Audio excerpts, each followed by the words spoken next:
বন্ধুরা, প্রতিটি মানুষেরই তার জীবনে অবিবাহিত মরে যাওয়া উচিত, কিন্তু এমন স্ত্রীকে কখনোই বিবাহ করা উচিত নয় যারা আপনার অর্থের লোভী। আপনাকে তারা এমন অদ্ভুত সমস্যায় আটকে রাখবে যেখান থেকে আপনি কখনোই বের হতে পারবেন না, আর আপনি কখন পথে চলে আসবেন তা আপনিও জানেন না। নারীর মায়াজাল খুবই জটিল। এমন স্ত্রীদের সঙ্গে ভুলেও কখনো সম্পর্ক রাখা উচিত নয়। বন্ধুরা, আজ আমি আপনাদেরকে জীবনের এমন একটা সত্য ঘটনা বলতে যাচ্ছি যা শোনার পর আপনি আপনার চারপাশের নারীদের সম্পর্কে এমন কিছু জানতে পারবেন যা শুনলে আপনার আত্মা কেঁপে উঠবে। হ্যাঁ বন্ধুরা, এই কাহিনীর মাধ্যমে আপনারা জানতে পারবেন সেই স্ত্রীরা কেমন হয়। আর এই স্ত্রীদেরকে যদি কেউ ভুলেও বিবাহ করে তাহলে সে নষ্ট হয়ে যায়। তার যতই টাকা থাকুক না কেন, সে সবসময় গরিবই থাকে। বন্ধুরা, আজকের ভিডিওটি দেখার পর বুঝতে পারবেন যে আমাদের কে আপন আর কে পর। বর্তমান সময়ে এটা বোঝা খুবই কঠিন। এটা বোঝার জন্য আজকের এই কাহিনী আপনাদেরকে শোনাচ্ছি। বন্ধুরা, একবার ভগবান শ্রীকৃষ্ণ তার সুন্দর নগরী দ্বারিকায় তার সোনার সিংহাসনে বসেছিলেন। তখন দেবী সত্যভামা ওনার কাছে এসে বলেন, হে মাধব, একজন পুরুষের প্রথম যে জিনিসটি একজন স্ত্রীর সম্পর্কে জানা উচিত তা হলো তার চরিত্র এবং সে কেমন আচরণ করে, সে কেমন নারী।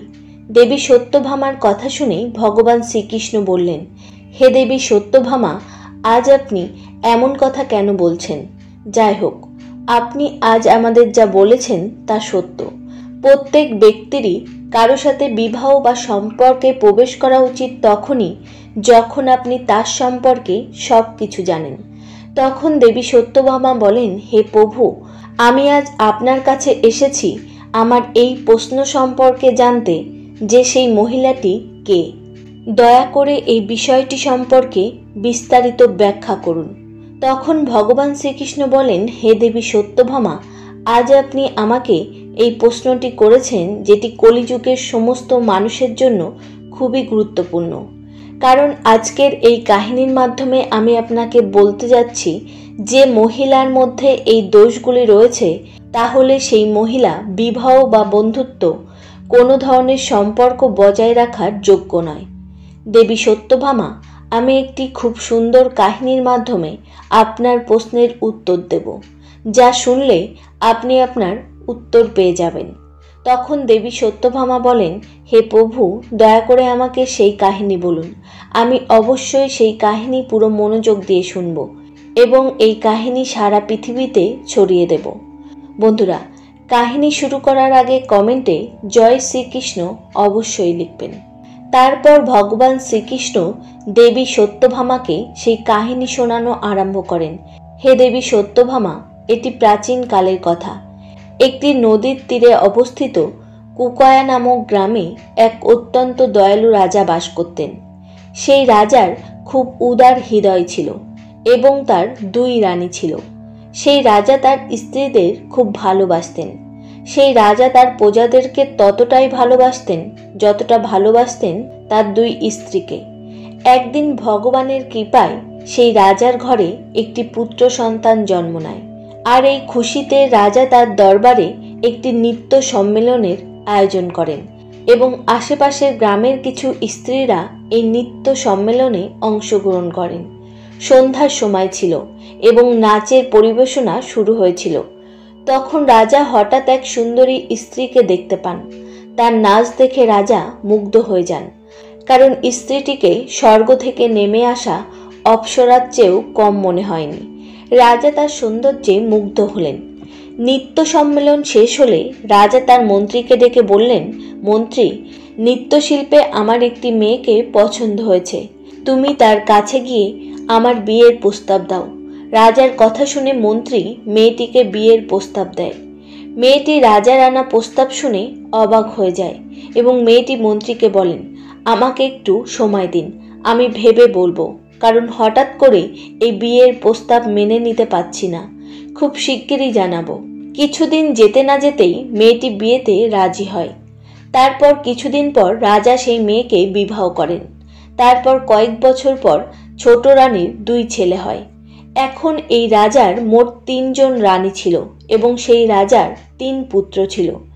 কিছু সময় পরে তার 3 ছেলে বড় হয়, কিন্তু রাজার এক রানী খুব দুঃখী থাকে, কারণ দ্বিতীয় রানীর একটিও পুত্র ছিল না, কারণ তার কোনো সন্তান হওয়ার ভাগ্য ছিল না। বন্ধুরা, তারপর ভগবান শ্রীকৃষ্ণ বলেন, হে দেবী সত্যভামা, আপনি তো জানেন যে রাজা মহারাজদের এই শখ থাকে। একইভাবে রাজাও তার 3 ছেলেকে বনে শিকার করতে নিয়ে যেতেন। এখন 3 ছেলের মধ্যে বড় ছেলে একদিন তার ঘোড়ায় শিকার করতে বনে যায় এবং সে সারাদিন বনে শিকার করে কাটায়, কিন্তু একটা হরিণও সে শিকার করতে পারে না। রাজার বড় ছেলে যখন সেই বনে এদিকে ওদিকে ঘুরে বেড়াচ্ছিল, তখন হঠাৎ তার সামনে ঘন জঙ্গল থেকে একটি পাগল বেরিয়ে আসে। সে খুব অদ্ভুত ছেঁড়া পোশাক পরেছিল এবং তার আচরণ কিছু অদ্ভুত ছিল। এছাড়া খাবারের সন্ধানে সে এদিকে ওদিকে ঘুরে বেড়াচ্ছিল এবং তার কাঁধে একটি তোতা পাখি বসেছিল।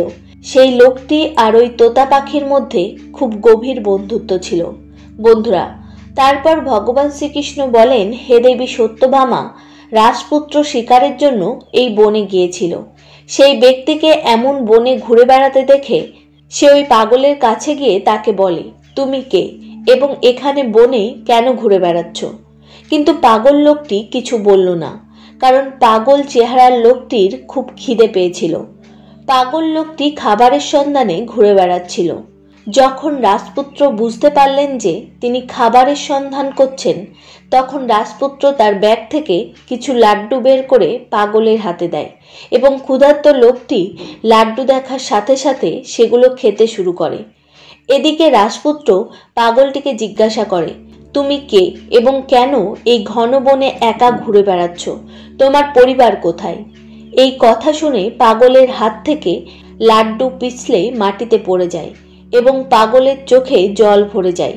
সে ফুঁপিয়ে ফুঁপিয়ে কাঁদতে থাকে, আর এই সব দেখে রাজপুত্র খুব অবাক হয় যে সে আমার এই কথা শুনে কাঁদছে কেন। রাজপুত্র পাগলটিকে জিজ্ঞাসা করলো, তুমি কাঁদছো কেন?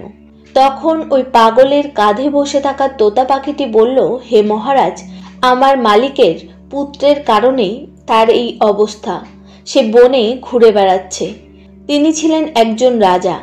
মানসিক ভারসাম্য হারিয়ে তার এমন অবস্থা হয়েছে। তখন রাজপুত্র বলেন, তার কি হয়েছে? তখন তোতা পাখি বলে যে তাদের পাশের রাজ্যে একটি খুব সুন্দরী মেয়ে আছে এবং সে এত সুন্দরী যে শহরের সমস্ত লোক তাকে বিয়ে করার জন্য পাগল। তাকে দেখে মনে হয় আকাশ থেকে যেন অপ্সরা নেমে এসেছে এবং তার বাবা একজন রাজা। তিনি তার মেয়েকে বিয়ে দিতে চান, তবে মেয়ে বিয়ে করতে প্রস্তুত হলেও একটা শর্ত আছে। মেয়েটি তাকে বিয়ে করতে চায় যে তার প্রশ্নের উত্তর দিতে পারবে। অতএব যে ব্যক্তি বিবাহের ইচ্ছা নিয়ে তার কাছে যায় সে তাকে একটি প্রশ্ন করে এবং যদি একজন ব্যক্তি সেই প্রশ্নের উত্তর দেয় তবে সে তাকে বিয়ে করবে, এবং যদি সে প্রশ্নের উত্তর দিতে না পারে তবে সেই রাজকন্যা তার মাথা কেটে ফেলে। আমার মালিকের একটি পুত্র ছিল যে ওই মহিলার হাতে মারা গেছে এবং আমার মালিক সেই ধাক্কা সহ্য করতে পারেনি এবং মানসিক ভারসাম্য হারিয়ে ফেলে এবং এর ফলে তার রাজ্য এখন সেই স্ত্রীর দখলে। তোতা পাখির কাছে সবকিছু শোনার পর রাজকুমার সেখান থেকে চলে যায় এবং রাজকন্যার গল্পটি রাজার ছেলের হৃদয়ে গেঁথে যায়। আর শিকার করে প্রাসাদে ফেরার সময় সারাটা পথ রাজকুমারের মনে ওই রাজকন্যার চিন্তা ঘুরপাক খাচ্ছিল। রাজকুমার বাড়ি ফিরে রাতে শুয়ে বিশ্রাম নিচ্ছিল, কিন্তু সে তখনও রাজকন্যার চিন্তায় মগ্ন ছিল। রাজকুমার আর নিজেকে নিয়ন্ত্রণ করতে পারল না এবং সে দ্রুত তার ঘোড়াটি তুলে রাজকন্যার প্রাসাদের দিকে চলে যায়। রাজকুমার যখন রাজকন্যার কাছে যাচ্ছিল তখন রাজকুমারের পিতামাতা তাকে জিজ্ঞাসা করলেন, পুত্র, তুমি কোথায় যাচ্ছ? তখন রাজপুত্র বললেন, হে পিতা, আমাদের রাজ্যের পাশের রাজ্যে খুব সুন্দরী এক রাজকুমারী থাকে এবং সে বিয়ে করতে চায়, কিন্তু রাজকুমারের একটি শর্ত আছে যে যে তার প্রশ্নের উত্তর দেবে সে তাকেই বিয়ে করবে এবং যে তার প্রশ্নের উত্তর দিতে পারবে না সে তার মাথা কেটে নেবে। এর জন্য এখনো পর্যন্ত বহু মানুষের মৃত্যু হয়েছে। আর সেই স্ত্রী বহু রাজ্যকে নিজের নিয়ন্ত্রণে নিয়েছে। এই কথা শুনে রাজকুমারের পিতামাতা খুব ভয় পেয়ে গেলেন এবং তারা তাদের ছেলেকে সেখানে যাওয়ার থেকে মানা করলেন। কিন্তু রাজকুমার তাদের একটি কথাও শুনল না এবং রাজকুমারীর প্রাসাদে চলে যায়। রাজপ্রাসাদে পৌঁছানো মাত্রই রাজকুমার বিয়ের প্রস্তাব দেন এবং সেই সুন্দরী রাজকন্যা বলেন, আমি তোমাকে বিয়ে করতে প্রস্তুত, কিন্তু তোমাকে আমার একটি প্রশ্নের উত্তর দিতে হবে, তবেই আমি তোমাকে বিয়ে করতে পারবো। এবং যদি তুমি আমার প্রশ্নের উত্তর না দিতে পারো তাহলে তোমার মাথা কেটে ফেলা হবে। রাজপুত্র এই শর্ত মেনে নিয়ে বললেন, রাজকুমারী জিজ্ঞাসা করুন, আপনার প্রশ্ন কি? আমি আপনার প্রশ্নের উত্তর দিতে প্রস্তুত। তারপর রাজকন্যা তাকে একটি প্রশ্ন করে যা সে এখনো পর্যন্ত অনেক লোককে জিজ্ঞাসা করে আসছিল, এবং যখন রাজকুমারী প্রশ্নটি করেছিল তখন রাজকুমার তার দিকে তাকিয়ে থাকে। উত্তর না এলে রাজকুমারী রাজকুমারের মাথা কেটে ফেলে। বন্ধুরা, তারপর ভগবান শ্রীকৃষ্ণ বলেন, হে দেবী সত্যভামা, আপনি নিশ্চয়ই ভাবছেন যে রাজকন্যা কি প্রশ্ন করেছিল, কিন্তু কেউ তার প্রশ্নের উত্তর দিতে পারেনি। হে দেবী সত্যভামা, আমি আপনাকে এই সম্পর্কে আরও বলবো। রাজকন্যা কেন এমন করল? রাজকুমারীকে বিয়ে করতে চান এমন প্রত্যেক পুরুষকে তিনি একই প্রশ্ন করতেন। রাজার জ্যেষ্ঠ পুত্র মারা গেলেন এবং কিছুক্ষণ পর রাজা তার মৃত্যু সংবাদ শুনতে পেলেন। তিনি খুবই দুঃখী হলেন। ওই রাজকুমারের দুই ছোট ভাই খুব দুঃখী হয়। এখন বড় ভাইয়ের মৃত্যুর খবর শুনে দ্বিতীয় ভাই ভাবলেন রাজকন্যার কাছে গিয়ে ভাইয়ের প্রতিশোধ নেবে। এখন সেই রাজপুত্র একই রাজ্যে সেই রাজকন্যার কাছে যায়, কিন্তু রাজকন্যা তার সামনে আসতেই রাজপুত্র তাকে দেখে মুগ্ধ হয়ে ভাবতে থাকে, সে কি সুন্দরী স্ত্রী, আমার ইচ্ছা যদি আমি তাকে বিয়ে করতে পারতাম। কিন্তু তারপরও রাজকুমার রাজকন্যাকে বলে, আমার বড় ভাই কোথায়? তখন রাজকুমারী বলে যে আমি এ বিষয়ে কিছুই জানি না। সব শুনে রাজপুত্র আবার ভাবতে থাকে। তখন রাজকন্যা রাজকুমারকে বলে, কি ভাবছো? রাজপুত্র বলে, তুমি অনেক সুন্দর, আমি তোমাকে বিবাহ করতে চাই। তারপর রাজকন্যা বলে, আমি তোমাকে বিবাহ করব, তবে আমার একটা প্রশ্ন আছে, আগে তোমাকে আমার প্রশ্নের উত্তর দিতে হবে। তখন রাজকুমার বলে, ঠিক আছে, তুমি তোমার প্রশ্ন করো। কিন্তু রাজকুমারী যখন তাকে প্রশ্ন করে তখন রাজপুত্র তার প্রশ্নের উত্তর দিতে পারে না এবং তারও শিরচ্ছেদ করা হয়। যখন রাজার কনিষ্ঠ পুত্র তার দুই ভাইয়ের মৃত্যুর খবর জানল তখন সেও তার ঘোড়া নিয়ে রাজকন্যার প্রাসাদের দিকে রওনা দিল, কারণ সে তার দুই ভাইয়ের মৃত্যুতে রেগেছিল। তার পিতামাতা তাকে বাধা দেওয়ার অনেক চেষ্টা করেছিল, কিন্তু রাজকুমার তাদের সব কথা প্রত্যাখ্যান করে এবং বলে যে আমি সেই খুনি রাজকুমারীর কাছ থেকে আমার ভাইদের প্রতিশোধ নিতে যাচ্ছি। হয় আমি সেই হত্যাকারীর কাছ থেকে প্রতিশোধ নেব, নয়তো আপনারা মনে করবেন যে আপনাদের কোনো ছেলে ছিল না। তার পিতামাতা তাকে থামানোর চেষ্টা করে, কিন্তু সে রাজকন্যার কাছ থেকে প্রতিশোধ নিতে বের হয়ে যায়। পথে যাওয়ার সময় রাজকুমার ভাবল, আমার ভাইয়ের মতো আমিও গেলে আমাকেও মেরে ফেলবে, তবে আমি অবশ্যই যাব। কিন্তু রাজকন্যার প্রাসাদের থেকে একটু দূরে একটি বাগিচার কাছে তিনি তার ঘোড়াটি সেখানে রেখে সেই বাগিচার ভিতরে চলে যান। রাজকুমার জানতেন না যে রাজকন্যা সেই শান্তিপূর্ণ পরিবেশে বিশ্রাম নিতে সেখানে আসতেন। সেই বাগিচায় একটি সরোবর ছিল। সেই সরোবরের পাড়ে রাজপুত্র একজন সাধারণ মানুষের পোশাকে দাঁড়িয়েছিল। বন্ধুরা, ভগবান শ্রীকৃষ্ণ বলেন, হে দেবী সত্যভামা, রাজকুমারী সরোবরের পাড়ে দাঁড়িয়েছিলেন। তখন রাজকন্যা তার কয়েকজন বান্ধবীকে নিয়ে বাগিচায় আসেন এবং কিছুক্ষণ পর রাজকুমারী তার এক বান্ধবীকে জল আনতে বলেন। সে খুব তৃষ্ণার্ত ছিল। তারপর রাজকন্যার কথায় তার এক বান্ধবী জল আনতে একটি পাত্র নিয়ে সরোবরে যায়। সেই রাজপুত্র সেখানে ওই সরোবরের ধারে সাধারণ মানুষের পোশাকে দাঁড়িয়েছিল। তাকে দেখে রাজকন্যার বান্ধবী তার সৌন্দর্যে তার প্রতি আকৃষ্ট হয়। রাজকন্যার বান্ধবী জল এনে রাজকন্যাকে পান করান এবং তারপর সাথে সাথে তিনি সরোবরের পাশে লোকটির কাছে চলে যান, যিনি ছিলেন রাজপুত্র। রাজকুমারীর বান্ধবী তাকে গিয়ে বলল, তুমি কে? এখানে কি করছো? তোমাকে দেখার সাথে সাথে আমি তোমার সৌন্দর্যে মুগ্ধ হয়ে তোমাকে বিয়ে করতে চাই। তখন রাজপুত্র বলে, ঠিক আছে, কিন্তু তুমি কে? তখন মেয়েটি বলে, আমি রাজকুমারীর বান্ধবী গঙ্গা। সেই স্ত্রীটি রাজকুমারকে নিয়ে তার বাড়িতে যায়। গঙ্গা তার একটি খাট বিছিয়ে রাজকুমারকে বসায় এবং এরপর গঙ্গা রাজকুমারকে খাবার খাওয়ায়। তখন রাজপুত্র বসে কিছু একটা ভাবছিলেন। তখন গঙ্গা বলে, তুমি কি ভাবছো? বিশ্বাস করো, আমি কখনোই তোমাকে ঠকাবো না, কারণ আমি তোমাকে দেখে পাগল হয়ে গেছি, আমি তোমার প্রেমে পড়ে গেছি। এ কথা শুনে রাজপুত্র কাঁদতে লাগলেন। রাজকুমারের চোখ থেকে অশ্রু ঝরতে লাগলো এবং সে বলতে লাগলো, আমি সরোবরে ঘুরে বেড়াচ্ছিলাম কারণ তোমার এই রাজকন্যা এমন একজন খুনি যে অনেকের শিরচ্ছেদ করেছে এবং তাদের মধ্যে আমার 2 ভাইকেও সে হত্যা করেছে। তাই আমি আমার ভাইদের প্রতিশোধ নিতে চাই। তাই আমি এটি জানতে চাই, এই রাজকন্যা কি প্রশ্ন করে। তখন গঙ্গা বলে, আমি তোমাকে সেটা বলবো, কিন্তু আগে তুমি আমাকে কথা দাও যে তুমি আমাকে বিবাহ করবে। এদিকে রাজকুমার গঙ্গাকে বিবাহ করার প্রতিশ্রুতি দিয়েছিল। অন্যদিকে গঙ্গা ভয় পাচ্ছিল যে তাকে সেখানে যেতে দিই তবে না জানি তিনি সেখান থেকে ফিরে আসবেন কিনা। তখন রাজপুত্র গঙ্গাকে বলে যে, আমি অবশ্যই তোমাকে বিয়ে করব, কিন্তু রাজকুমারীর কাছ থেকে আমার ভাইয়ের প্রতিশোধ নেওয়ার পর।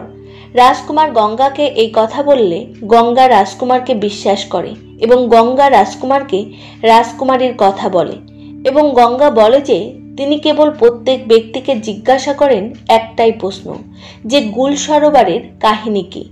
তখন রাজপুত্র গঙ্গাকে বললেন, তুমি যদি প্রশ্নটা জানো তাহলে তার উত্তরটাও জানো। কিন্তু তখন গঙ্গা বলেন, হে প্রিয়, আমি যদি উত্তরটা জানতাম তাহলে আমি অবশ্যই আপনাকে এটি সম্পর্কে বলতাম। তারপর গঙ্গা বলে, রাজকুমারীর রাজ্যে একটি সন্ন্যাসী থাকেন। গুল সরোবরের এই কাহিনী কেবল তিনিই জানেন এবং তিনি রাজকন্যাকে পরামর্শ দিয়েছেন যে কেউ যদি আপনাকে বিবাহ করতে চায় তবে আপনি তাকে গুল সরোবরের কাহিনী সম্পর্কে জিজ্ঞাসা করবেন। যদিও রাজকন্যা এই কাহিনী সম্পর্কে কিছুই জানেন না, তবুও রাজকন্যা এই প্রশ্ন করেন কারণ সে ওই সন্ন্যাসীকে ভালোবাসেন। তখন রাজপুত্র গঙ্গাকে বলেন, ঠিক আছে, সমস্যা নেই, তুমি আমার কাজ অনেক সহজ করে দিয়েছ। এবার আমাকে প্রথমে জানতে হবে গুল আর সরোবরের কাহিনী কি। তাই তুমি এখানে অপেক্ষা করো এবং আমি অবশ্যই ফিরে আসব। তখন গঙ্গা বলেন, হে মহারাজ, গুল সরোবরের কাহিনী কোথায় পাবেন আমি এটা বলতে পারি, কিন্তু সেখান থেকে জীবিত ফিরে আসা অসম্ভব, সেখান থেকে বেঁচে ফিরতে পারবেন না। তখন রাজকুমার বলেন, কেন ফিরতে পারবো না? তখন গঙ্গা বলে, পথে অনেক বিপদ আছে, ওদিকে যাওয়ার জেদ ছেড়ে দিন। আপনি আপনার ভাইদের প্রতিশোধ নিতে পারবেন না। আপনি আমাকে বিয়ে করুন আর প্রতিশোধের কথা ভুলে যান। রাজকুমার বললেন, পথে যত কষ্টই আসুক, যত বিপদে আসুক না কেন, আমি অবশ্যই গিয়ে আমার ভাইদের প্রতিশোধ নেব। তখন গঙ্গা ভাবল, এখন আমি ওনাকে যতই থামানোর চেষ্টা করি না কেন তিনি থামবেন না। তারপর গঙ্গা নিজেই রাজকুমারকে একটি ঘোড়া আর একটি তলোয়ার দিয়ে বললেন, এই ঘোড়া এবং এই তলোয়ারটি অবশ্যই আপনার কাজে লাগবে। তাই আপনি এক কাজ করুন, এখান থেকে দক্ষিণ দিকে যান এবং আপনি যখন দক্ষিণ দিকে যাবেন আপনি সামনে গুহায় একটি সিংহ দেখতে পাবেন এবং আপনাকে সেই সিংহকে ভয় পেতে হবে না, কারণ সেই সিংহটি বয়স্ক, যার কারণে সে আর শিকার করতে পারছে না। কিন্তু সিংহটি খুব ক্ষুধার্ত, কারণ তার বার্ধক্যের কারণে সে শিকার করতে পারছে না। তার কাছে গেলে কিছু খাবার নিয়ে যাবেন এবং সিংহ যখন গুহা থেকে বের হয়ে আসবে তখন সেই খাবার তার সামনে রাখবেন। সে অবশ্যই এটি খেয়ে আপনাকে সাহায্য করবে। শুধু মনে রাখবেন যে আপনি বনের মধ্যে একটু এগিয়ে গেলে একটি সমুদ্রের তীরে পৌঁছে যাবেন, সেখান থেকে আপনাকে সমুদ্রের ওপারে যেতে হবে। এই বলে গঙ্গা রাজকুমারকে বিদায় জানায় এবং রাজকুমার বনের দিকে চলে যায়। দক্ষিণ দিকে যাওয়ার সময় গঙ্গা রাজকুমারকে বলে, হে প্রিয়, যাও, আবার ফিরে এসো। যাই ঘটুক না কেন আমি সারা জীবন তোমার জন্য অপেক্ষা করব। তুমি কি আমাকে ভুলে যাবে? তখন রাজপুত্র তাকে আশ্বস্ত করে বলে, তুমি চিন্তা করো না, আমি অবশ্যই ফিরে আসব এবং অবশ্যই তোমাকে বিবাহ করব, তাই তুমি চিন্তা করো না। এবার রাজপুত্র ধীরে ধীরে বনের দিকে এগোতে লাগলেন এবং গঙ্গার নির্দেশ অনুসারে তিনি একটি সিংহের গুহা দেখতে পেলেন। সেখানে সেই বৃদ্ধ সিংহ ছিল, যার কথা গঙ্গা রাজকুমারকে বলেছিল এবং বলেছিল যে আপনি পথে এই তলোয়ারটি পাবেন। রাজপুত্র সিংহের জন্য কিছু খাবার সংগ্রহ করে এনেছিল এবং সেই খাবার সিংহের সামনে রাখে। যেহেতু সিংহ খুব ক্ষুধার্ত ছিল, সে খাবারটি দেখার সাথে সাথে খুব খুশি হয়ে যায় এবং দ্রুত খেতে শুরু করে। রাজপুত্র দেখেন সন্ধ্যা হয়ে গেছে, এই কারণে কিছুক্ষণের মধ্যে অন্ধকার হয়ে যাবে, তাই তিনি কাছাকাছি থেকে কিছু কাঠ সংগ্রহ করেন এবং গুহার সামনে একটি ছোট আগুন জ্বালিয়ে দেন, যাতে তিনি তার শরীরকে গরম রাখতে পারেন। তারপর সিংহটি ওই আগুনের কাছে এসে রাজকুমারের পাশে বসে এবং রাজপুত্র সিংহকে আদর করতে শুরু করে এবং তার কিছুক্ষণ পরে রাজকুমারের চোখ বুজে যায় এবং রাজপুত্র সেখানেই ঘুমিয়ে যায়। তার পরের দিন ভোর হওয়ার সাথে সাথে রাজপুত্র সিংহকে নিয়ে দক্ষিণে বনের দিকে যেতে শুরু করে। বনের মধ্য দিয়ে ভ্রমণ করার সময় রাজপুত্র অনেক সমস্যার সম্মুখীন হন। রাজপুত্রের সামনে অনেক রকমের প্রাণী আসে, কিন্তু সেই বৃদ্ধ সিংহের গর্জনে সমস্ত প্রাণী ভয়ে পালিয়ে যায় এবং একইভাবে রাজপুত্র সেই বৃদ্ধ সিংহের সাথে হাঁটতে হাঁটতে সমুদ্র তীরে পৌঁছে যায় এবং সেখানে পৌঁছে তিনি দেখেন একজন বণিক বেশ কয়েকটি হাতির ওপর তার মাল বোঝাই করে দাঁড়িয়ে আছে। তার সাথে কিছু সৈনিকও আছে। রাজপুত্র বণিকের কাছে গেলে বণিক তাকে জিজ্ঞাসা করে, তুমি কে এবং এখানে কি করছো? তারপর রাজপুত্র তার সাথে ঘটে যাওয়া ঘটনা ওই বণিককে বলে এবং বলে তাকে কোনোভাবে সমুদ্রের ওপারে যেতে হবে। ওই বণিক দেখায় ওই যে নৌকা সমুদ্রের ওপার থেকে আসছে, যার উপর বণিক মাল রেখে সাগর পার করবে। লোকটি সমুদ্রের তীরে পৌঁছানোর পর বণিক নৌকায় মাল রেখে দেয় এবং এদিকে রাজকুমার বণিককে বলে, দয়া করে আমাকে এই নৌকার সাহায্যে সমুদ্রের ওপারে পাঠান। এরপর বণিক রাজকুমারকে বলে, এখন যদি এই নৌকার সামান্য ওজনও বাড়ে তাহলে এই নৌকা ডুবে যেতে পারে। আমি দুঃখিত, আমি আপনাকে সাহায্য করতে পারলাম না। আমি যদি আপনাকে সাহায্য করি তবে আমার অনেক সময় লাগবে এবং আমি সময় মতো আমার কাজ শেষ করতে পারবো না। রাজপুত্র বললেন, আমার জন্য সমুদ্রের ওপারে যাওয়া কতটা গুরুত্বপূর্ণ। তুমি এক কাজ করো, আমার কাছে কিছু সোনার কয়েন এবং এই গলার চেন আছে, এটা রাখো, তবে আমাকে এই নৌকায় যেতে দাও। তখন শ্রীকৃষ্ণ বলেন, হে দেবী সত্যভামা, সেই ব্যবসায়ী খুবই লোভী ছিল। রাজকুমারীর দেওয়া স্বর্ণ মুদ্রা এবং তার চেন সে নিজের কাছে রাখে এবং নৌকার থেকে কিছু মাল নিচে নামিয়ে নেয় এবং সে যুবককে সেই নৌকায় যেতে দেয়। তারপর রাজপুত্র সেই নৌকায় বসে সমুদ্রের ওপারে গুল আর সরোবরের কাহিনী খুঁজতে বের হয়। ঠিক 15 দিন পর সে সমুদ্রের ওপারে একটি শহরে পৌঁছায় এবং গুল ও সরোবরের কাহিনী সন্ধানে এখানে সেখানে ঘুরে বেড়াতে শুরু করে, কিন্তু এমন কোনো আশা সে দেখতে পায় না এবং কিছুক্ষণের মধ্যে রাজপুত্র একটি রাজ্যে পৌঁছায়। সেই রাজ্যের নাম ছিল গুল। এখন সেই রাজপুত্র সেই শহরে পৌঁছায়। সেখানকার রাজার নাম ছিল সরোবর। সেখানে পৌঁছে রাজপুত্র দেখেন সরোবর নামক এক রাজার রাজ্যে নৃত্যকলা হচ্ছে এবং সেখানে বহু লোক আছে। সঙ্গীত প্রেমীরা সেখানে আসেন এবং সঙ্গীত, নাটক এবং নাচ সেখানে দেখেন। সমাবেশের চারপাশে আনন্দের পরিবেশ বিরাজ করছে। তখন রাজকুমারের মাথায় একটি বুদ্ধি আসে। তারপর তিনি গিয়ে তাদের সবার মধ্যে বসে পড়লেন। তারপর একটানা 3-4 দিন সেখানে তিনি আসতে থাকেন, লোকজনের মাঝে এসে চুপচাপ বসে থাকেন, কিন্তু কাউকে কিছু বলতেন না। একদিন সরোবর নামে ওই রাজা তাকে লক্ষ্য করলেন এবং সরোবর নামক রাজা তাকে তুলে জিজ্ঞাসা করলেন। সমস্ত সভাসদরা সেখানে বসেছিলেন। রাজা রাজকুমারকে বললেন, তুমি কে? তোমাকে তো আগে কখনো দেখিনি। তোমাকে 3-4 দিন ধরে এখানে দেখছি। তোমাকে এই রাজ্যের বলেও মনে হচ্ছে না। তোমাকে এখানে আগে কখনো দেখিনি। আমার প্রজাদেরকে রক্ষা করার জন্য আমাকে এই প্রশ্নটি তোমাকে করতে হচ্ছে, কারণ অনেক লোক এভাবে এসে প্রজাদের ক্ষতি করার পরিকল্পনা করতে পারে। তাই দয়া করে আমাকে বলো, তুমি কে এবং তুমি এখানে কি করতে এসেছো? রাজপুত্র গুল আর সরোবরের কাহিনী জানতে সেখানে এসেছিল। সে খুব ভালো করেই জানতো যে সরোবর নামক রাজা অবশ্যই এই গল্প সম্পর্কে জানতে পারেন। তাই রাজপুত্র সরোবর নামক রাজাকে বললেন, হে মহারাজ, আমি কিছু গান গাইতে চাই। আমি আমার গানের মাধ্যমে কিছু বলতে চাই। এই কথা শুনে সরোবর নামক রাজা রাজপুত্রকে জিজ্ঞাসা করলেন, আপনি আমাদের জন্য কোন গান গাইতে চান? আমি গান খুব ভালোবাসি। ঠিক আছে, তুমি তোমার গান করো। আর এদিকে সরোবর নামক রাজার সংকেতে পিছন থেকে ঢোল বাজতে শুরু করে এবং রাজপুত্র গান গাইতে শুরু করে। সেই রাজপুত্র এত সুন্দর গান গায় যে সমস্ত সমাবেশ মুগ্ধ হতে শুরু করে। আর সেই রাজাও খুশি হয় এবং রাজা খুব খুশি মনে সেই রাজপুত্রকে বললেন, তোমার গান শুনে আমার খুব খুশি হচ্ছে। তুমি যা চাও আমি তোমাকে তাই দিতে প্রস্তুত। তুমি চিন্তা করো না, তুমি যা চাইবে আমি তোমাকে সেটাই দেব। আমি তোমাকে প্রত্যাখ্যান করব না, এটা আমার প্রতিশ্রুতি। তারপর রাজপুত্র বললেন, হে মহারাজ, যদি এমন হয় তাহলে আমি আপনাকে একটি প্রশ্ন জিজ্ঞাসা করতে চাই। তখন রাজা বলতে শুরু করলেন, আপনি জিজ্ঞাসা করুন, আপনি যা বলবেন আমি আপনাকে তাই দেব।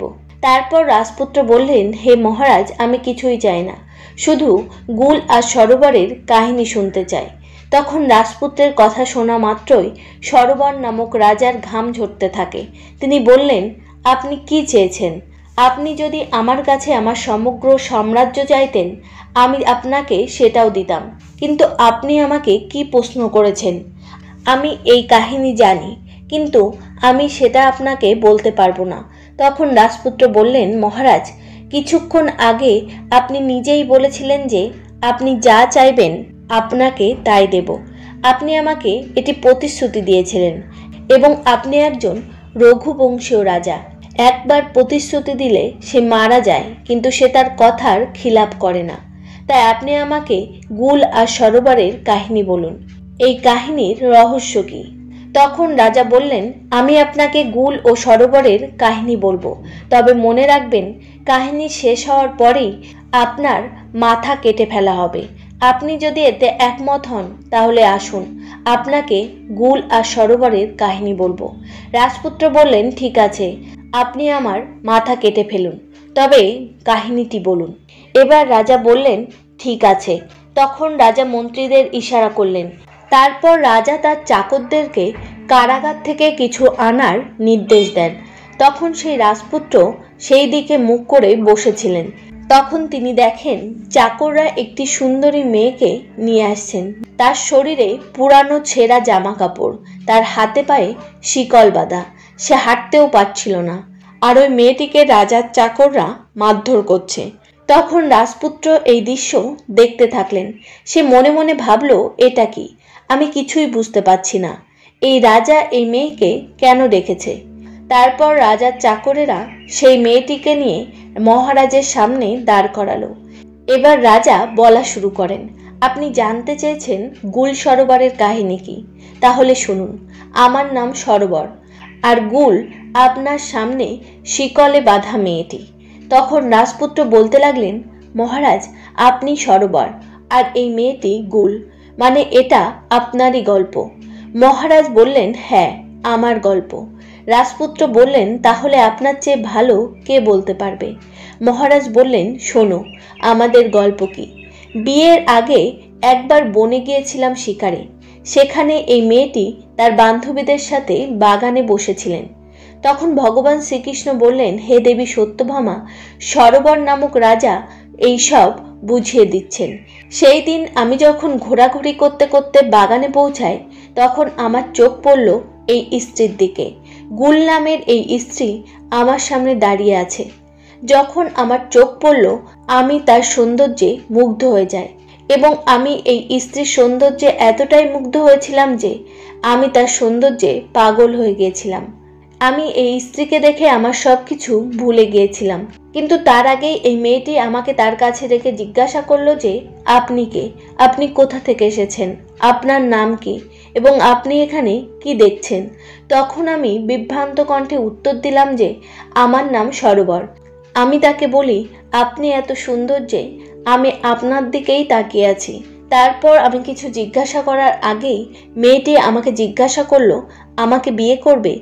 আমার মনের কথা বলার সাথে সাথে আমি খুশি হয়ে যাই এবং মেয়েটি আমাকে সাথে নিয়ে তার বাড়িতে পৌঁছে যায়।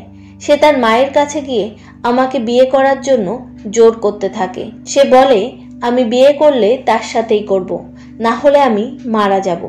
তার মাতা পিতা তাকে অনেক বুঝিয়ে বলে যে তার পরিবার কি, সে কোথা থেকে এসেছে তার খোঁজ আমরা কিছুই জানি না। কিভাবে আমরা তোমাকে অপরিচিত কারোর সাথে বিবাহ দিতে পারি। তারপর রাজা বলেন যে ওই মেয়েটি তার পিতামাতার কাছে বারবার অনুনয় বিনয় করতে থাকে, এমনকি খাওয়া দাওয়া বন্ধ করে দেয়। তার জেদের কারণে তার পিতামাতা আমার সাথে তার বিবাহ করাতে বাধ্য হয়। তারপর সে সরোবর মহারাজ রাজকুমারকে বলে এই কাহিনী মনোযোগ দিয়ে শুনবে, কারণ এই কাহিনীতে একটি বড় রহস্য আছে। এখন রাজা আরো বলেন এই স্ত্রীটি যখন আমার সাথে বিবাহ বন্ধনে আবদ্ধ হয় তখন সে আমার সাথে আমার প্রাসাদে থাকতে আসে। সে আমাকে বলেছিল যে আমি নিজে দুঃখে থাকতে পারি, কিন্তু আমি আপনাকে কখনোই দুঃখ দেব না। আমি নিজে কোনো সমস্যায় পড়তে পারি, কিন্তু আপনাকে কখনোই হতাশ করব না এবং সর্বদা আমার সাথে থাকবে। আমি তার প্রেমে এতটাই পাগল ছিলাম যে আমি সব কিছু ভুলে যাই। এভাবে কিছুদিন চলতে থাকে এবং কয়েকদিন পর যখন আমি এই স্ত্রীর কাছে আসতাম কেন জানি না আমার খুব ঘুম পেত এবং একদিন এমন হয় যে এই স্ত্রী আমার জন্য খাবার রান্না করে, কিন্তু সেদিন আমার ক্ষুধা ছিল না। সেই কারণে আমি খাবার খাইনি এবং যার কারণে আমি ঘুমাতে পারিনি। সেদিন আমি চোখ বন্ধ করে শুয়েছিলাম। তারপর সে আমার কাছ থেকে উঠে চলে যায়। আমার ঘুম আসছিল না, শুধু চোখ বন্ধ করে শুয়েছিলাম। ভাবলাম এই স্ত্রী এত রাতে কোথায় যাচ্ছে। আমি এটা জানতে কৌতূহলী হই এবং হঠাৎ সে প্রাসাদ ছেড়ে বনের উদ্দেশ্যে চলে যায়। এই স্ত্রী সেখান থেকে চলে যাওয়ার সাথে সাথে আমিও সেখান থেকে তার পিছু নিই। আমি তাকে অনুসরণ করি এবং তারপর দেখি স্ত্রীটি একটি সন্ন্যাসীর সাথে বসে হাসছে এবং কথা বলছে। এই সব দেখে আমি ভাবতে লাগলাম যে এটা তার প্রতিদিনের কাজ নাকি আজকের কাজ, কি জানি। তারপর সেখান থেকে চুপচাপ প্রাসাদে ফিরে আসি। তখন রাজপুত্র সরোবর মহারাজকে জিজ্ঞাসা করলেন এরপর কি হলো মহারাজ। এবার মহারাজ রাজপুত্রকে বললেন সেদিন আমার সারাদিন তার কথা ভেবেই কেটেছে। আমি চিন্তিত হলাম কেন সে রাত্রে ওই সন্ন্যাসীর কাছে গেল। এখন দ্বিতীয় দিনেও সন্ধ্যা নেমে আসে এবং স্ত্রীটি সবসময় শুধু একই কথা ভাবতে থাকে, কখন সন্ধ্যা হবে। এখন পরের দিন সে খাবার রান্না করে আমাকে দিল, কিন্তু আমি ইচ্ছা করেই সেদিন খাবার খাইনি। আমি যখন খেতে বসেছিলাম তখন সে কিছু কাজ করতে গিয়েছিল। সব খাবার আমি ফেলে দিয়েছিলাম। সে আমার কাছে এসে ভাবলো আমি সব খাবার খেয়ে ফেলেছি, কিন্তু আমার মনে অন্য কিছু চলছিল। আমি সিদ্ধান্ত নিই যে আজ যাই ঘটুক না কেন আমি ঘুমাবো না। তারপর ইচ্ছা করেই গভীর রাত পর্যন্ত তার সাথে কথা বলতে থাকলাম। যখন অনেক দেরি হয়ে গেল ওই স্ত্রীটি বলল পিয়া এখন অনেক দেরি হয়ে গেছে, আপনি ঘুমাতে যান। তারপর আমি চোখ বন্ধ করে ঘুমের ভান করলাম। এর কিছুক্ষণ পর এই স্ত্রী আমার কাছ থেকে উঠে ওই সন্ন্যাসীর কাছে যায়। তারপর আমিও তার পিছু নিলাম। তখন দেখলাম সেই সন্ন্যাসী হাতে লাঠি নিয়ে খুব রেগে ওই স্ত্রীকে বলছে আজকে এখানে আসতে এত সময় লাগলো কেন, এত সময় কোথায় ছিলে। তখন স্ত্রীটি হাত জোড়ো করে ওই সন্ন্যাসীর কাছে ক্ষমা প্রার্থনা করে বললেন আমার স্বামী আজ দেরি করে ঘুমিয়েছে, তাই আমার আসতে দেরি হয়েছে। তখন স্ত্রীটি ওই সন্ন্যাসীকে বলল যে পরের বার এমন হবে না, কারণ পরের বার আমি তার খাবারে বিষ দিয়ে তাকে চিরতরে ঘুমিয়ে দেব এবং আপনার কাছে আসব। তার মুখ থেকে এই কথা শোনার সাথে সাথে আমার খুব রাগ হলো। আমি ঘামতে লাগলাম এবং আমি ঘাবড়ে গেলাম এবং সেই সাথে সাধুর চোখ আমার উপর পড়ল এবং সাধু আমার দিকে তাকালে ওই স্ত্রীকে বললেন যে কেউ ওই গাছের আড়ালে লুকিয়ে আমাদের দেখছে। তখন গুল নামের মেয়েটি আমার দিকে তাকালো। তখন ওই স্ত্রী চিৎকার করলে বলল, এটা আমার স্বামী, তুমি ওকে মেরে ফেলো। তারপর ওরা দুজন আর আমি একা দুজনে মিলে আমার ওপর হামলা চালায় এবং আমাকে মারার চেষ্টা করে এবং আমাদের মধ্যে মারামারি শুরু হয় এবং আমি মারামারি করতে করতে নিচে পড়ে যাই। সেই সন্ন্যাসী আমাকে শক্ত করে চেপে ধরল। তাই এই নারী নারী নয়, খুনি। এরপর এই মহিলা আমার বুকে তরোয়াল নিয়ে বসলেন এবং সেখানে যে সন্ন্যাসী ছিল সে সেখান থেকে পালিয়ে যায়। তখন কি করব বুঝতে পারছিলাম না। আর এই স্ত্রী যখন আমাকে তরবারি দিয়ে মেরে ফেলতে চলেছে, এমন সময় একটি কুকুর কোথা থেকে আসে। যখন সে আমাকে তরবারি দিয়ে হত্যা করতে যাচ্ছিল, তখন সেই কুকুরটি ওই মহিলাকে কামড়ে রক্তাক্ত করে দেয় এবং আমার জীবন রক্ষা পায়। সেখানে যে সাধুটি ছিল সে চলে গিয়েছিল এবং রাজকন্যার রাজ্যে সমুদ্রের ওপারে নিজেকে লুকিয়ে রেখেছিল। রাজপুত্র রাজার পুরো ঘটনাটি বুঝতে পেরেছিল এবং এখন রাজা রাজপুত্রকে বলল যে এটি ছিল গুল এবং সরোবরের পুরো কাহিনী। এখন আমার প্রতিশ্রুতি অনুসারে আমি তোমাকে পুরো ঘটনাটি বললাম। এখন প্রতিশ্রুতি অনুযায়ী তোমার মাথা কেটে ফেলতে হবে। এদিকে রাজপুত্র বললেন, মহারাজ, আপনি আমার মাথা কেটে ফেলবেন, কিন্তু তার আগে বলুন যে রানী যে সাধুকে তার রাজ্যে লুকিয়ে থাকতে দিয়েছিল সে কেন এমন করলো, কেন তিনি সেই সন্ন্যাসীকে তার রাজ্যে লুকিয়ে থাকতে দিলেন। সর্বোপরি সেই রাজকুমারী কেন সেই সন্ন্যাসীকে এতদিন লুকিয়ে রেখেছেন। আর রাজপুত্র যখন এই কথা বললেন, তখন সরোবর মহারাজ নিজের কথায় আটকে গেলেন এবং তিনি এই প্রশ্নের উত্তর দিতে পারলেন না এবং এই কারণে তিনি রাজকুমারকে জীবিত রেখে বললেন, আমি তোমাকে ছেড়ে দিচ্ছি, কিন্তু পরে আর এই রাজ্যে তোমাকে যেন না দেখতে পাই। সব শুনে রাজকুমার ওই রাজকন্যার প্রাসাদের দিকে রওনা দিলেন। কিছুদিন পর রাজকুমার ওই রাজকুমারীর প্রাসাদে পৌঁছালেন। রাজকন্যাকে বললেন যে আমি তোমাকে বিবাহ করতে চাই। তখন রাজকুমারী বললেন, আমার একটি প্রশ্নের উত্তর দিতে হবে, তবেই আমি তোমাকে বিয়ে করব, আর উত্তর দিতে না পারলে তোমার মাথা কেটে ফেলা হবে। তখন ভগবান শ্রীকৃষ্ণ বললেন, হে দেবী সত্যভামা, এখন রাজকুমার আগে থেকেই জানতেন রাজকন্যা কি প্রশ্ন করতে চলেছেন। তাই রাজপুত্র তার সত্য মেনে নিয়ে বললেন, হ্যাঁ, জিজ্ঞাসা করুন, আপনার প্রশ্ন কি? আমি আপনার প্রশ্নের উত্তর দিতে প্রস্তুত। রাজকুমারী এসে খুব খুশি হলেন। রাজকুমারী ভাবলেন আরেকটি বলির পাঠা পাওয়া গেছে।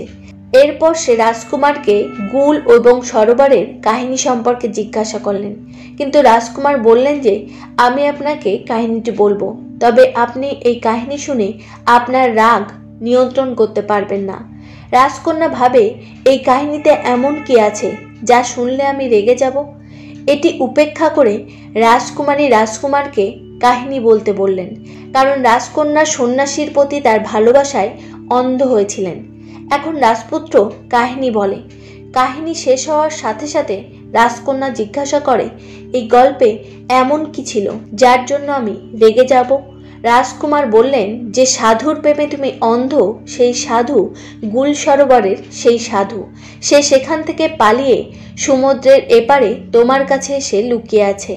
তখন রাজকুমারী বিশ্বাস করে না এবং সে সাথে সাথে রাজপ্রাসাদ ছেড়ে ওই সন্ন্যাসীর কাছে পৌঁছে যায় এবং রাজপুত্র তার পিছন পিছন যায় এবং রাজকুমারী সেই ঋষির কাছে পৌঁছে ঋষিকে জিজ্ঞাসা করে, তুমি কে? সন্ন্যাসী ঘাবড়ে যায় এবং কিছু বলতে পারে না। এদিকে রাজকুমারী বুঝতে পারে যে এটি অবশ্যই ওই ব্যক্তি। তারপর রাজকন্যা ওই সন্ন্যাসীকে বলে, তোমার কারণে অনেকের শিরচ্ছেদ হয়েছে, তুমি নিজেই সবাইকে বনে নিয়ে শিরচ্ছেদ করেছ, এখন তোমারও শাস্তি হবে, তোমারও সকলের সামনে শিরচ্ছেদ করা হবে। এদিকে সন্ন্যাসী বলে, রাজকুমারী, আমাকে ক্ষমা করে দাও, আমি কারো প্রাণ নিইনি, সেই সব মানুষ এখনো বেঁচে আছে। তখন রাজকুমার ওই ঋষিকে জিজ্ঞাসা করে, সবাই কোথায় আছে, তুমি তাড়াতাড়ি বলো। তখন ওই সাধু রাজকুমারী এবং রাজকুমারকে জঙ্গলের একটি জায়গায় নিয়ে যায়, যেখানে সেই সাধু সেই সমস্ত লোককে বন্দী করে রেখেছিল। এখন সেই রাজকুমার সেখান থেকে সমস্ত লোককে মুক্ত করে এবং তার দুই বড় ভাইয়েরও দেখা হয়। রাজকুমারী সেই সন্ন্যাসীকে চিরতরে ওই কারাগারে আটকে রাখে। তখন রাজকুমার রাজকন্যাকে বলে, তোমাকে অনেক ধন্যবাদ, তোমার কারণে আজ আমি আমার ভাইদের সাথে দেখা করতে পেরেছি, যেখানে আমি ভাবছিলাম যে আমার ভাইয়েরা আগেই মারা গেছে। এবং এই কথা বলার পর রাজপুত্র বলেন, যদি অন্য কোনো ব্যক্তির সম্পর্কে সম্পূর্ণ তথ্য না জানেন তবে কাউকে বিশ্বাস করবেন না, কারণ বেশিরভাগ লোকই নিজেদের জন্য স্বার্থপরতা লুকিয়ে রাখে। রাজকুমার বলেন, যখন কোনো ব্যক্তি কোনো পরিস্থিতিতে চতুরতা বা চালাকি দেখায় বা অন্যকে বোকা ভেবে ভণ্ডামির মতো কাজ করে, তাকে ত্রিয়া চরিত্র বলে। কিভাবে একজন মানুষ যখন নিজের স্বার্থপরতা দেখাতে শুরু করে তখন সে তার লোকেদেরকেও বোকা বানিয়ে নিজের স্বার্থসিদ্ধি পূর্ণ করে, এবং তার সাথে বসবাসকারী লোকেরাও সে সম্পর্কে ধারণা রাখে না যে এই মহিলা বা পুরুষটি একটি চরিত্র অভিনয় করেছে। তারপর ভগবান শ্রীকৃষ্ণ বলেন, হে দেবী সত্যভামা, আজকের সময়ে প্রতিটি মানুষ একটি চরিত্রের মতো কাজ করছে, যার মধ্যে সামান্যতম স্বার্থপরতাও আছে। সে তার স্বার্থপরতার কারণে সবাইকে ঠকাচ্ছে। অতএব আপনার হৃদয়ের কাছের মানুষটির সম্পর্কে আপনার সম্পূর্ণ তথ্য থাকা উচিত। তার ভিতরে কোনো স্বার্থপরতা লুকিয়ে আছে কিনা, যদি থাকে তাদের থেকে দূরে থাকা উচিত, কারণ এমন পরিস্থিতিতে আপনি জীবনের প্রতিটি ধাপে প্রতারিত হবেন। কারণ একজন স্বার্থপর মানুষ তার স্বার্থের জন্য জীবনে যে কোনো কিছু করতে পারে। তারপর ভগবান শ্রীকৃষ্ণ বলেন যে, হে দেবী সত্যভামা, রাজকন্যাকে এই কথা বলার পর রাজপুত্র তার ভাইদেরকে নিয়ে রাজপ্রাসাদের দিকে যায়, এবং কিছুদিন পর তার প্রতিশ্রুতি অনুযায়ী রাজপুত্র গঙ্গা নামের ওই মেয়েকে বিবাহ করে, এবং তার সভায় উপস্থিত সকলের সামনে বলে যে নারী চেহারায় নয় হৃদয় দিয়ে সুন্দর, সেই নারী অন্তর থেকে পবিত্র হয়, আর তার জন্যই আপনি আপনার জীবন সুখে কাটাতে সক্ষম হবেন। কিন্তু কোনো নারী যদি দেখতে খুব সুন্দর হয় কিন্তু তার চরিত্র যদি খারাপ হয়, তাহলে আপনাকে জীবনে অনেক সমস্যার সম্মুখীন হতে পারে, এবং তার কারণে আপনি সবসময় সমস্যায় জর্জরিত থাকবেন, কিছু করতেই সক্ষম হবেন না, আপনার জীবন কষ্টে পরিপূর্ণ হবে। ভগবান শ্রীকৃষ্ণ বলেন, হে দেবী সত্যভামা, এটাই ছিল তোমার প্রশ্নের উত্তর। তুমি কখনোই কোনো পুরুষ বা নারীকে অন্ধভাবে বিশ্বাস করো না, অন্যথায় তুমি শেষ পর্যন্ত প্রতারিত হবে। তাই প্রতিটি মানুষকে সদা সতর্ক থাকতে হবে, তা না হলে মানুষের জীবন দুর্বিষহ হয়ে উঠবে। এখন ভগবান শ্রীকৃষ্ণের কথা শোনার পর দেবী সত্যভামা বলেন, হে প্রভু, এই কাহিনীর মাধ্যমে আপনি আমাকে যে জ্ঞান দিয়েছেন তা সমস্ত জ্ঞানে পরিপূর্ণ। আমি দেবর্ষি নারদের মাধ্যমে আপনার বলা এই জ্ঞানকে 4 জগতে প্রসিদ্ধ করব।